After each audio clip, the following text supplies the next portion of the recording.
গোলোকগঞ্জৰ ৰতিয়াদহত আজিও চলিছে প্ৰশাসনৰ উচ্ছেদ অভিযান।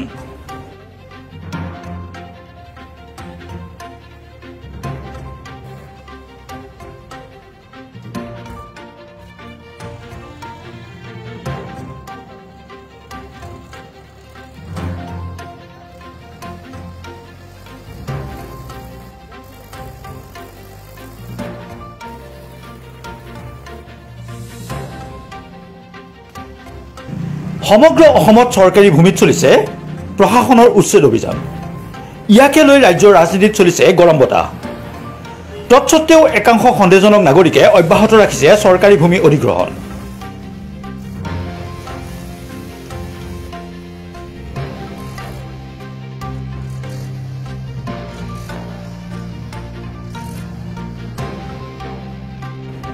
বাৰে বাৰে উচ্ছেদ কৰা স্বত্তেও পুনৰ আহি কৰিছে অবৈধ বেদখল।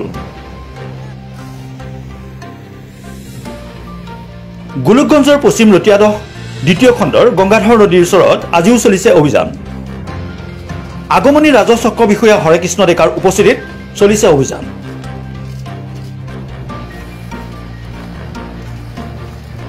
দক্ষিণ শালমৰাৰ ব্ৰহ্মপুত্ৰ চৰৰ পৰা আহি একাংশই চলাইছে অবৈধ বেদখল। 759 বিঘা মাটি চৰকাৰী বিদ্যালয়ৰ শিক্ষক সুমন আলী শেখ আৰু নুৰ জামলৰ নেতৃত্বত তেওঁ সতীখণ্ড দিয়ে চলাইছে বেদখল। 6-7টা ঘৰ সাজি কৰি আছে খেতি বাতি। 1.5 বছৰ পূৰ্বেও একে স্থানতে চলিছিল উচ্ছেদ অভিযান। তাৰ পিছতো চলাইছে অধিগ্ৰহণ।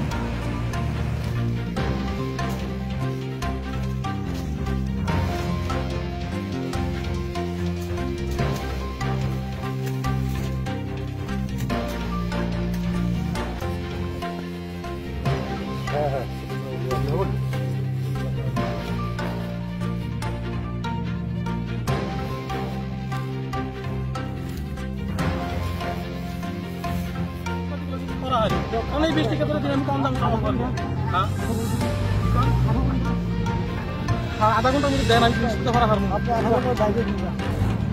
जिनिस बोला तो আমরা কম সে কম হরা নিয়ে এক মিটার হারা গতি দয়া করুন স্যার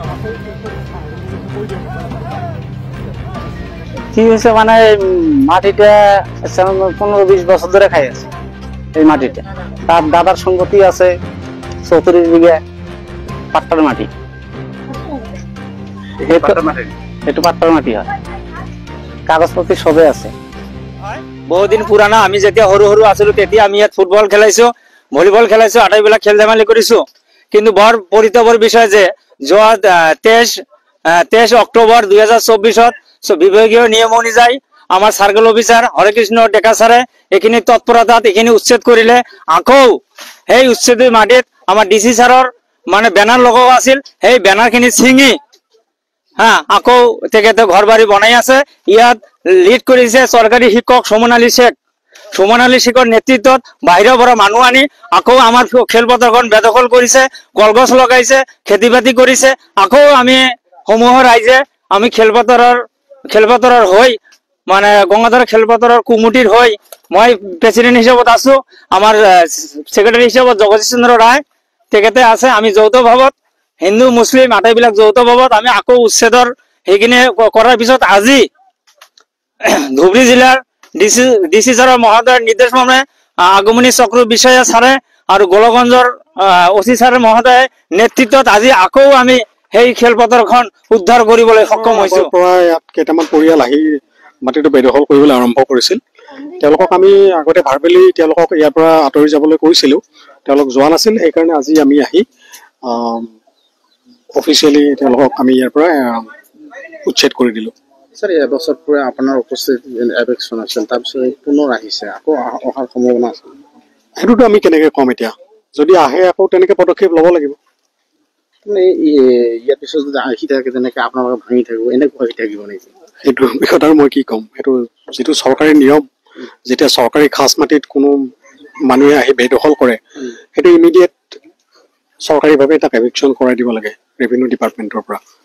সেইটো নিয়ম, সেইটো কৰি দিয়া হয়। ধন্যবাদ জনাও যে ইমান খাজ জমি আমাৰ খিলঞ্জীয়া মানুহৰ জমি অবৈধ মানুহবিলাক আহি ইয়াত মানে কি কৰিছে, দখল কৰি আছে।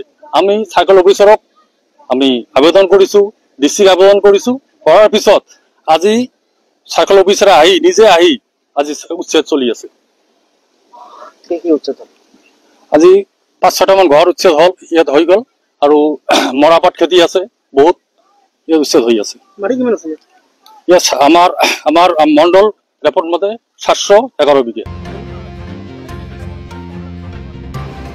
সুজয় বৰ্মনৰ সহযোগত ষ্টাফ ৰিপৰ্টাৰ কৌশিক দে ৰিপৰ্ট ইউনিভাৰ্চেল নিউজ